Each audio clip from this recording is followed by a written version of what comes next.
आज मैं आपसे एक बहुत ही आसान सा सवाल पूछना चाहता हूँ। आप कौन हो? हाँ, मैं जानता हूँ ये चीज़ आपने ज़रूर पहले कहीं सुनी होगी, पर मेरे कहने पे एक आखिरी बार, आप कौन हैं? आप कहेंगे मैं अक्षत। वो तो जो आपका नाम है, जो कि लोगों ने आपको दिया है, उसे छोड़ दो। आप कौन हो? फिर मैं मेल हूँ, पुरुष। वो तो सिर्फ आपका जेंडर है, आप वो नहीं हैं। मैं जानना चाह रहा हूँ आप कौन हैं? फिर हाँ, मैं स्मार्ट हूँ। वो तो सिर्फ आपको लगता है, उसे हटा दो। और 10 मिनट एक गेम खेलेंगे ना, 10 मिनट बाद आप मुझे बोलते हुए आओगे अब तो मुझे भी नहीं पता मैं हूँ कौन।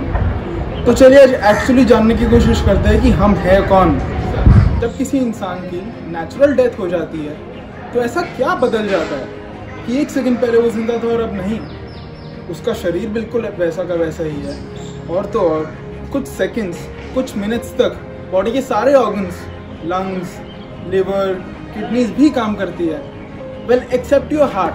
सी व्हाट इज डेथ? जब तक हमारा हार्ट ब्लड पंप कर रहा है तब तक we can say that we are alive, and जब ये रुक जाएगा then we are not. So इस लॉजिक से तो हम ये हार्ट होने चाहिए। जब तक ये चल रहा है तब तक हम चल रहे हैं, जब ये रुक जाएगा तब हम रुक जाएंगे। बट अगर मैं किसी मरते हुए इंसान का हार्ट किसी यंग बॉडी में ट्रांसप्लांट कर दूं तो क्या वो मरता हुआ इंसान फिर से जिंदा हो जाएगा? नहीं, राइट? तो हम ये हार्ट नहीं है और ना ही ये बॉडी है। मतलब इस हाथ, पैर, दिल, दिमाग के अलावा भी और कुछ है जो इस शरीर को इंसान बनाता है। अच्छा, जब किसी इंसान की डेथ हो जाती है तो हम उसकी बॉडी को जला या दफना क्यों देते हैं? अपने से दूर क्यों ले जाते हैं? क्यों नहीं उसको अपने घर में रखते? बातें करो उसके साथ, रहो उसके साथ। अब हम उस बॉडी को अपना लव क्यों नहीं एक्सप्रेस कर पाते? क्योंकि हमारा रिलेशनशिप उस बॉडी से तो कभी था ही नहीं। तो किसके साथ था हमारा रिलेशनशिप? वो क्या है जो इस डेड बॉडी को लिविंग बनाता है?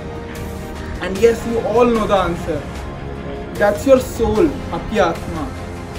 अगर आप कभी इस बॉडी को माइक्रोस्कोप के अंदर देखेंगे तो आपको सिर्फ सेल्स देखेंगे, करोड़ों अरबों कोशिकाएं।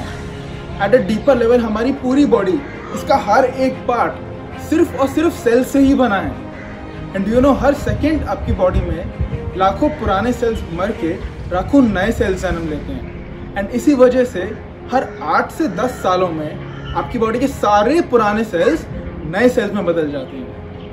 तो इसका मतलब अगर मैं अपने दोस्त सोनू से 10 साल के बाद मिलता हूँ तो वो सोनू नहीं, वो मोनू हो गया। इस लॉजिक से तो ह्यूमन लाइफ सिर्फ 10 साल की होती है और 10 साल हम दोबारा जन्म लेते हैं। But that's not true, right? अगर ये बॉडी हर 10 साल में बदल जाती है, चेंज हो जाती है, नई बन जाती है, तो हम ये बॉडी कैसे हो सकते हैं? बट कुछ तो था ना जो इन 10 सालों में नहीं बदला, जो सेम था, जो कांस्टेंट था। वही है आपकी आत्मा।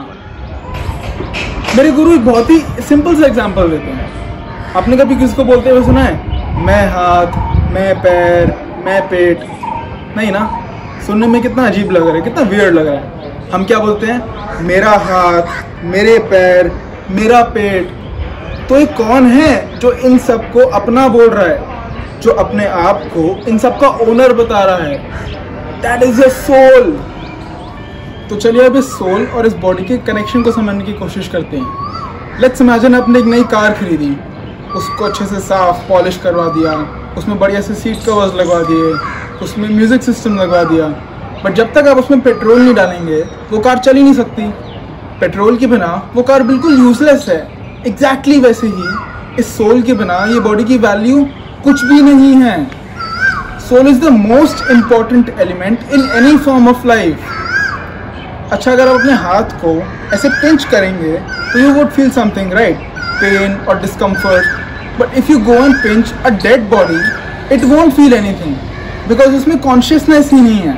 सोल ही है जो इस बॉडी में लाइफ लाती है, जो उसे पावर, एनर्जी देती है। And soul is nothing but a form of energy.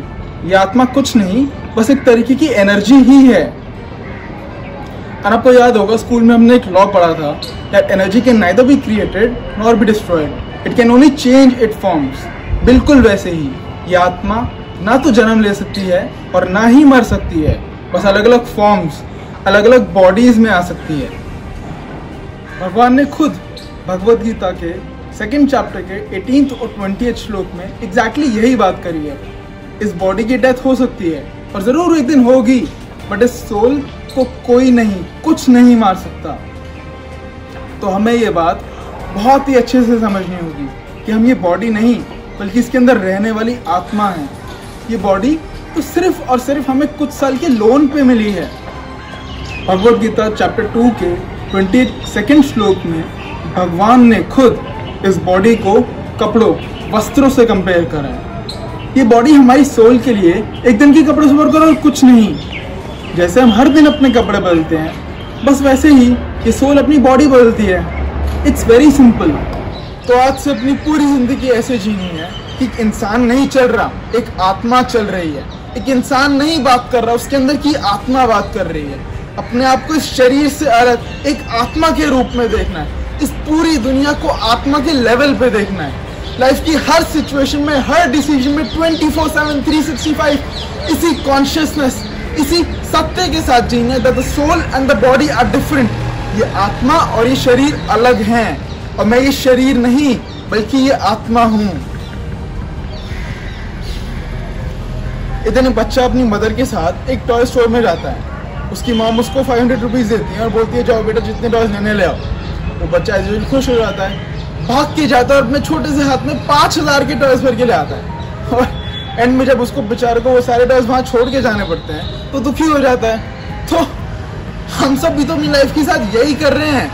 पूरी जिंदगी ऐसी चीजों के पीछे भागते हैं जो एक दिन यहीं छोड़ के जानी है। इतना नाम, इतना पैसा जो इस शरीर के सुख के लिए कमा रहे हैं, वो सारा एक दिन यहीं छोड़ के जाना है। तो मैं बस ये कहने की कोशिश कर रहा हूँ, इस शरीर के अलावा try and give some time for your own spiritual growth. कैसे? अपने आप को एक आत्मा के रूप में जान के। और जब आप इस कॉन्शियसनेस के साथ अपनी लाइफ जीने लगेंगे तो लाइफ इतनी आसान, इतनी मजेदार हो जाएगी। आपको एक्चुअली लाइफ जीने में मजा आएगा। You would be able to experience internal happiness. आपको किसी चीज का डर, फियर नहीं रहेगा। आज हम सबसे ज्यादा डेथ से ही तो डरते हैं। हमारे सारे छोटे बड़े डर के पीछे डेथ ही तो है। तो जिस दिन ये शरीर जो कि सिर्फ कुछ साल के लोन पे मिला था वापस करना पड़ जाए तो बस कपड़े बदलने का टाइम आ गया।